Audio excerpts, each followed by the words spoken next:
CTV's W5. The Cape Breton community, that it has an aging population and it is in need of home health care workers. You were sold on the fact that you can come to this community and get jobs? We used to make jokes like, oh, back to India. Were students complaining? I mean, whether you're international or Canadian, were people like, what is going on here? So essentially what we saw was that Canadians were overestimating the size of grains and vegetables, and they're underestimating the size of tofu and cheese. Some days 18-year-old Chelsea Lull is amazed she's even here. She first tried to kill herself 3 days after her 15th birthday. It's kind of scary looking back at it now, being 15 years old and wanting to end your life. She says the thoughts and voices in her head were intense. It'd be constantly, kill yourself, kill yourself. Bullying at school and on social media added to her pain. I'd get messages from people I'd never talked to before saying kill myself. Anxiety and depression kept her away from school for weeks. And when she went back, instead of help, there was more bullying. One student stands out. He made a comment saying, I don't get why you go to bed anyway. And it just kind of broke me. Chelsea has lost count of the number of suicide attempts, but she knows it's definitely more than 6 times. So this was the unit? Yeah. That was? That you stayed in? By the time Chelsea checked into Ontario Shores Centre for Mental Health, she'd been labelled over and over. One doctor said psychosis, another she was schizophrenic, another said bipolar. Here they told her put all of that aside. They would address the anxiety causing her symptoms. The psychologist who helped Chelsea through her recovery says it's important for adults to open up the lines of communication before kids hit the crisis point so they know they already have someone they can talk to.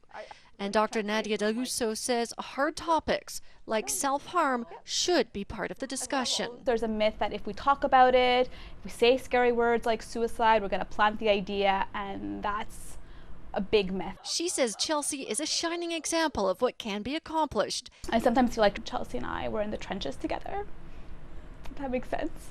And it's amazing to see how far she's come. Everything's just amazing. I have an amazing boyfriend. Everything's going my way, which finally I have control of my life and my mental illness doesn't. We are a very strong team. We really focus on our client customer service. We take it very personal. We feel like we're out there to get you every single dollar. We treat our clients like a member of our family. We basically hold your hand through the entire process. We are the #1 team to our clients. Every home we're buying is if we're buying it for ourselves or selling it for ourselves. You need to trust that this person knows how to negotiate in your part. I think it's vital to establish what type of amenities you're looking for, and then we can look closer at what neighbourhoods may suit you. Our clients become like family. We treat them like that. When you go to phone us, you will get Tammy or you will get Gavin.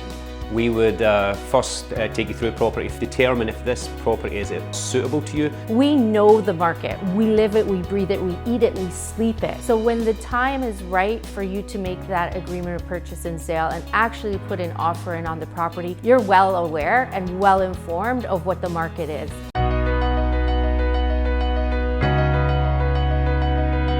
Hi, Tammy Dewhurst here, and welcome to 44 Merritt Road, located in the community of Topham Park in East York.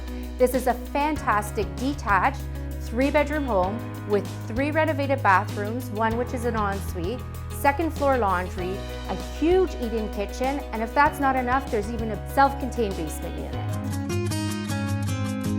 Fresh Ontario strawberries here, guys. Mix and match. Farm fresh produce, arts and crafts, and so much more. Wait for yourself, my man. You know that you've seen this all before.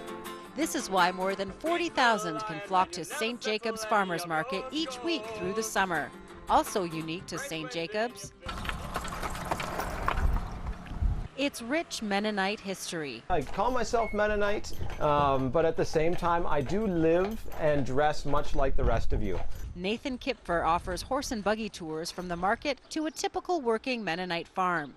He understands tourists have questions about Mennonite culture, and he's happy to answer. The majority of Mennonites would live progressive lifestyles, you could say, now today. About 20% in this area still travel by horse and buggy, so it's only a small percentage. Off the farm and just 3 kilometers away from the famous market, the village of St. Jacobs, population 2,000. It's the place where community happens. Good friends and neighbors, and we're all here for the same reason, to have a nice, quiet life. We've got about 4 or 5 blocks of wonderful shops. An anchor along the main strip, the Mill has been transformed into a maple syrup museum on the lower level, and upstairs, local handmade arts and crafts. The village all started in the late 70s with the artisans in the silos of the mill. It's nice to see the artisans have the passion for what they do. Across King Street, an award-winning microbrewery. We focus mostly on Belgian beers,